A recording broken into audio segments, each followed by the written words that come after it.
Hello everyone, कैसे हैं आप सभी लोग। आई होप आप सब बढ़िया ही होंगे।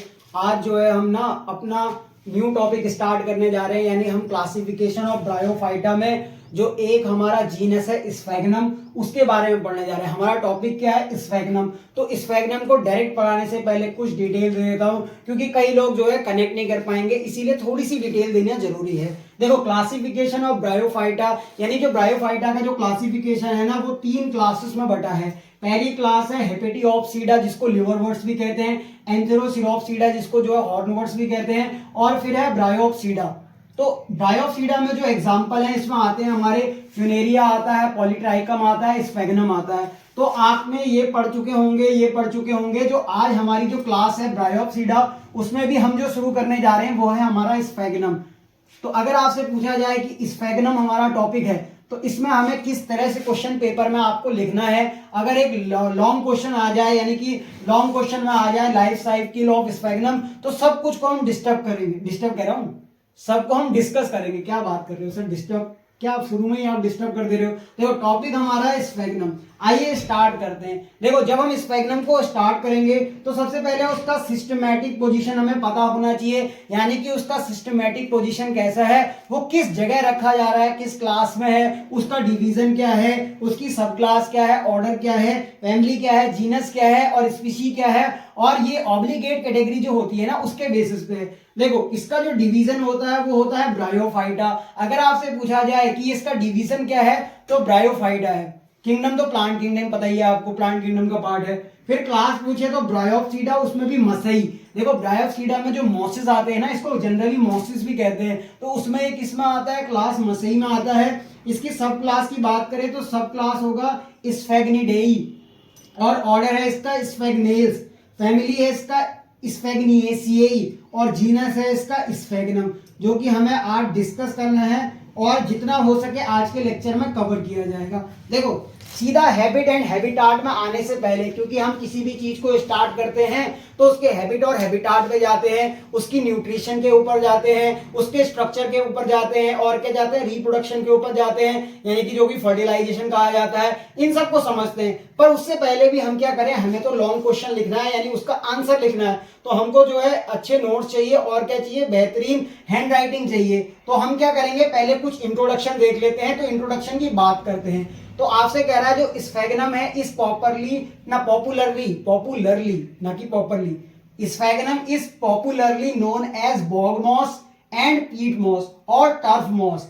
ये स्फैग्नम के जो अदर नाम है, आपसे पूछा जाए कि स्फैग्नम को और किन नामों से जाना जाता है, तो आप कहेंगे स्फैग्नम को एक तो बोग मॉस के नाम से जाना जाता है, पीट मॉस के नाम से जाना जाता है, और टर्फ मॉस के नाम से जाना जाता है। अब इनका रीजन क्या है कि इनको हम बॉग मॉस क्यों कह रहे हैं, पीट मॉस क्यों कह रहे हैं, या टर्फ मॉस क्यों कह रहे हैं? तो ये कह रहा है because of its ecological importance in development of a पीट बग, यानी कि ये इसकी इकोलॉजिकल इंपोर्टेंट है, और इसके डेवलपमेंट के बेस पर इसको हम क्या कह रहे हैं, पीट बग भी कह रहे हैं। अब देखो, जब हमने स्फैग्नम के बारे में इतना कुछ पढ़ा तो हमारे दिमाग में एक चीज आया, यहाँ पे ये बोल रहा है इकोलॉजिकल इंपोर्टेंस। देखो, जो ब्रायोफाइटा होते हैं ना, यानी ब्रायोफाइटा जो है उसकी इकोलॉजिकल इंपोर्टेंस है, ना कि इकोनॉमिक इंपोर्टेंस। अगर आपसे पूछा जाए कि देखो, इन दो टर्म में आपको समझना है, एक होता है इकोनॉमिक इंपोर्टेंस और एक होता है इकोलॉजिकल इंपोर्टेंस। इस जो ब्रायोफाइटा के मेंबर हैं, इसकी इकोनॉमिक इंपोर्टेंस तो इतनी ज्यादा नहीं है, बट इनकी इकोलॉजिकल इंपोर्टेंस है।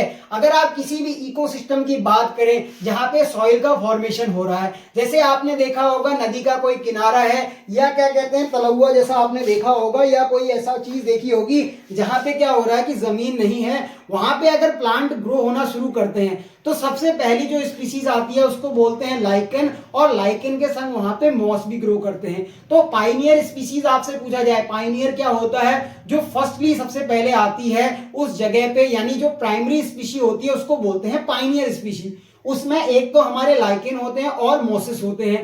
तो अगर हम क्या करें, मॉसिस से क्या होगा, क्या कहते हैं, अदर प्लांट्स आएंगे और धीरे धीरे करके वहां पे पूरा जो है मतलब प्लांट का फॉर्मेशन हो जाएगा। यानी सबसे पहली जो स्पीशी आती है वो कौन सी आती है, लाइकेन और मॉस आती है। तो किसी भी इकोसिस्टम को बनाए रखने के लिए इनका होना जरूरी है, यानी कि ये क्या शो करते हैं, इकोलॉजिकल इंपोर्टेंस शो करते हैं। बात करें स्फैग्नम के, जो स्फैग्नम है वो रिप्रेजेंटेड बाय अबाउट 336 स्पीशीज, यानी इसकी जो स्पीशीज है वो 336 है, विच आर कॉस्मोपॉलिटन डिस्ट्रीब्यूशन, यानी उनका जो डिस्ट्रीब्यूशन है वो वर्ल्ड वाइड है, यानी हर जगह वो देखने को मिलते हैं।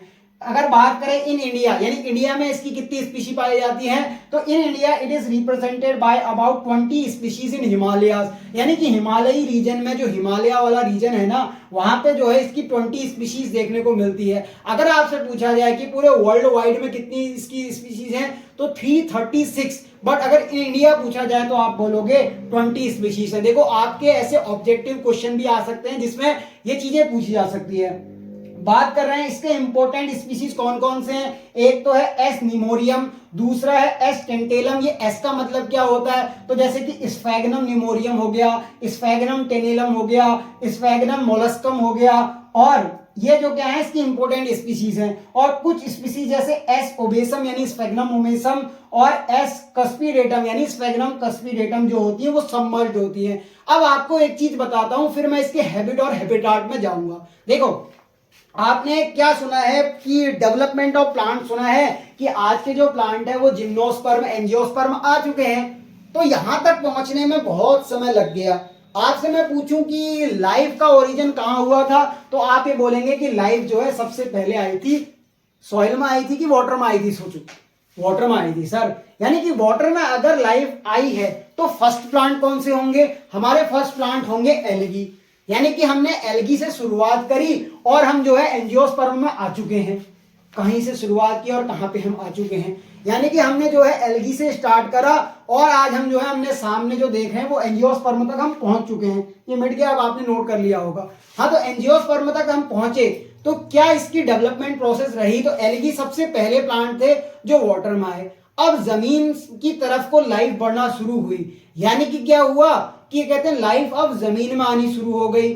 तो क्या वो डायरेक्ट लाइफ जो है जमीन में आ जाएगी या कुछ उसको वाटर की रिक्वायरमेंट होगी, यानी कि पानी की आवश्यकता है। सोचो अपने दिमाग में, इस तरह की थिंकिंग डेवलप करो। जब लाइफ अर्थ में आ रही है तो क्या वो पूरी तरीके से वाटर से अलग हो जाएगी, नहीं, उसको जो है ना डिपेंड रहना पड़ेगा वाटर पे, यानी कि वो ऐसी जगह ग्रो करेगी यानी कि जहां पे क्या हो, थोड़ा मॉइस्चर प्रेजेंट हो, थोड़ा शेडी एरिया हो, या क्या हो वहां पे थोड़ा सा छाया पड़ रही हो।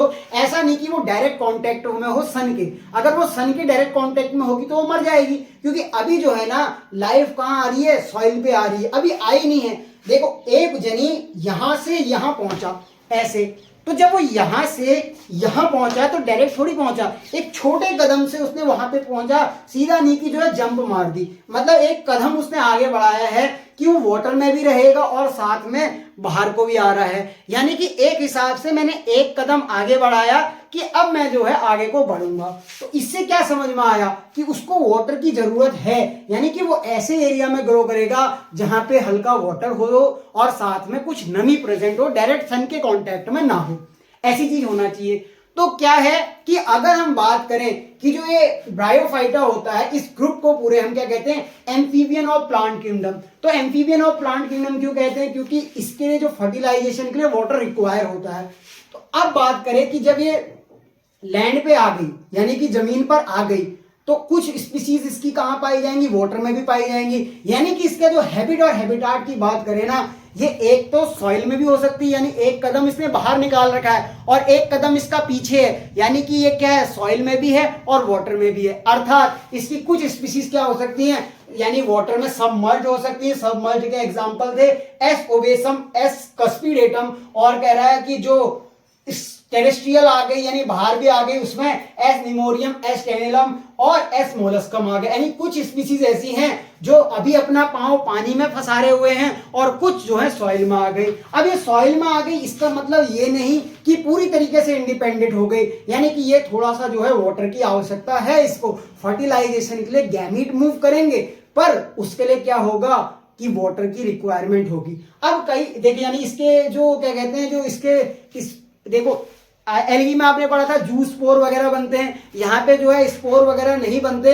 यहाँ पे जो गैमीट बनते हैं ना, उनमें बाइफ्लैजिलेट होने चाहिए, यानी उनमें फ्लैजिला होनी चाहिए। अब देखो कई लोग पूछते हैं ना, मैंने आज जब ये क्लास पढ़ रहा था, यानी इसके बारे में पढ़ रहा था, तो मैं भी कहीं से पढ़ता हूँ, तो उसमें एक बच्चे का डाउट क्या था ना, डाउट बहुत ही फनी डाउट था। तो ये था डाउट कि सर फ्लैजिला की क्यों जरूरत ना, वाटर की क्यों जरूरत है जब उसके पास फ्लैजिला है। मतलब क्वेश्चन समझना ध्यान से। वो कह रहा था कि पानी की क्या जरूरत है जब उसके पास फ्लैजिला है, वो तो वैसे ही चला जाएगा। एक बात बताओ, आपको तैरना आता है यानी आपको स्विमिंग करनी आती है, तो वाटर होना जरूरी है नहीं है? कहाँ तैरोगे? आसमान में थोड़ी तैरने लग जाओगे। आपको तैरना आता है तो उसके लिए पानी होना जरूरी है। उसके बाद फ्लैजिला है तो वाटर का होना भी तो जरूरी है ना। तो ये इसका इंट्रोडक्शन है स्फेग्नम का। आइए अब हम बात करते हैं इसके हैबिट एंड हैबिटाट के ऊपर। तब तक आप इसको नोट करो, मैं अगली स्लाइड डिस्कस करता हूं।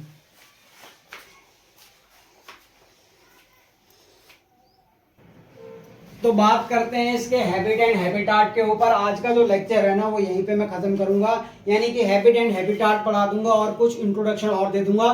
कल के उसमें जो है हम इसके स्ट्रक्चर को पढ़ने लग जाएंगे, यानी कि आपको जो है एक प्रॉपर क्लास और मिल जाएगी। थोड़ा आप आज के लेक्चर में इंट्रोडक्शन ले लो मेरे बारे में भी और इसके बारे में भी। तो देखो, इसके हैबिट और हैबिटाट की बात करें तो मैंने बताया कि जो है लाइफ जा रही है सॉइल की तरफ। तो ये क्या हो सकते हैं? एक्वेटिक भी हो सकते हैं, यानी पूरी तरीके से पानी में मिलेंगे। सेमी एक्वेटिक भी हो सकते हैं, यानी कि एक हिसाब से वाटर में भी और बाहर भी।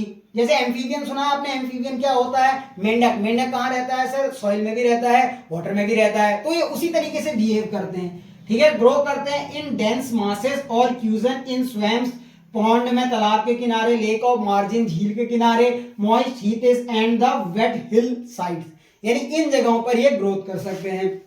कह रहा है they grow along the bank of lakes and gradually encourage more and more water as creeping bogs and the course of time they completely cover up the lake transforming into bog. देखो होता क्या है ना, ये जो पीट moss होता है, बॉग मॉस होता है, मैं एक इसका इकोलॉजिकल इंपोर्टेंट और बता दूं कि जो ये पीट है ना, ये एक हिसाब से फ्यूल के लिए यूज किया जाता है, इन्हें जलाने के लिए भी यूज किया जाता है। तो ये क्या कहलाता है? पीट मॉस कहलाता है। पर ये बात करें कि ये जो पीट मॉस या बॉग मॉस क्यों कहते हैं इसको, ये क्या करता है, जिस वाटर बॉडी में ये ग्रो कर रहा है ना, वहां पे ये एसिडिक सब्सटेंस भी प्रोड्यूस करता है। अब जैसे ही ये एसिडिक सब्सटेंस को प्रोड्यूस करेगा तो वाटर कैसा होने लग जाएगा? एसिडिक। अगर वाटर एसिडिक हो गया तो इसका मतलब क्या होगा कि जो वाटर में ग्रो करने वाले डीकंपोजर से लाइक बैक्टीरिया, फंजाई, यही तो डीकंपोजिशन का काम करते हैं। अब अगर वाटर एसिडिक है तो ये उसमें ग्रो नहीं कर पाएंगे। जब उसमें डीकंपोजर्स ग्रो नहीं करेंगे तो जो उसका डेथ वाला पार्ट है वो भी प्लांट ना मतलब वाटर बॉडी में ही रहेगा। अगर वो वाटर बॉडी में ही रहा और उसको डीकंपोजर्स डीकंपोज नहीं कर रहे हैं तो एक टाइम आएगा कि वो खूब मासेस में वहां ग्रो कर जाएगा और पूरी रिवर में जो है फैल जाएगा। इसीलिए इसको बॉग मॉस भी कहते हैं। They completely cover up the lake transforming into bog, hence sphagnum is known as bog moss। तो इसको bog moss क्यों कहते हैं आपको समझ में आ गया होगा। ये बीच में एक फोन आ गया तो मैं इसको एक बार बंद कर लूं क्योंकि ये डिस्टर्ब कर रहा होगा आपको। हाँ, तो इसको बॉग मॉस भी कहा जाता है। तो अब इसका हैबिट और हैबिटाट आपको एकदम से क्लियर हो गया। तो आज के लेक्चर में हमने हैबिट और हैबिटाट तक ही पढ़ा। कल के इसके जो डायग्राम है आपको मैं दिखा दूंगा। कल हम जो पढ़ेंगे वो इसकी मेन एक्सिस और ब्रांचेस के ऊपर पढ़ेंगे और क्या होता है इसमें कौन कौन सी ब्रांचेस पाई जाती हैं, लीफ के बारे में पढ़ेंगे और गैमेटोफाइट के बारे में पढ़ेंगे। तो कोई जल्दबाजी नहीं, आराम से आपके सामने लेक्चर आएंगे। थैंक यू एवरीवन लेक्चर्स में बने रहने के लिए, इसी तरीके से सपोर्ट करने के लिए। आप जो है इस वीडियो को ज्यादा से ज्यादा फैलाओ, शेयर करो, लाइक करो, चैनल को सब्सक्राइब करो, जिससे मुझे भी एक हिसाब से ऐसा लग सके कि मेरे लेक्चर काम आ रहे हैं। तो थैंक यू ऐसे ही लेक्चर में बड़े रहने के लिए या बड़े नहीं बने रहने के लिए। Bye bye, all the very best, पढ़ाई करते रहें।